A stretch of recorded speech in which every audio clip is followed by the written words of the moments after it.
उसको जुत्ता सडकमा त्यो जुत्ता कम्पनी बनाउने गोल्ड स्टार मालिक चाहिँ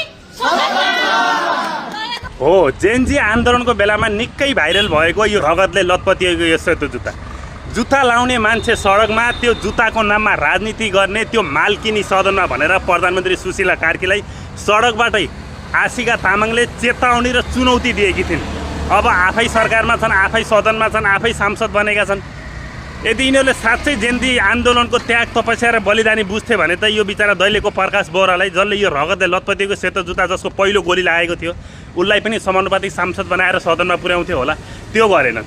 अब के साँच्चै यिनीहरूले हिजो अरूलाई चेतावनी र चुनौती दिनेहरूले, अरूलाई ठाडो आदेश दिनेहरूले चाहिँ अब के यी जेनजी आन्दोलनको मर्म बुझ्लान् त? जेनजी आन्दोलनको त्याग तपस्या बलिदानीलाई यिनीहरूले बुझ्लान् त? के चाहिँ गर्छन् होला? मलाई लाग्छ कसैले केही गर्नेवाला छैन। तपाईँलाई के लाग्छ? आफ्नो मनमा लागेको कुरा कमेन्ट गर्नुहोस् र भिडियोलाई एक सेयर गरेर सबैमा पुगाउनुहोस् है त।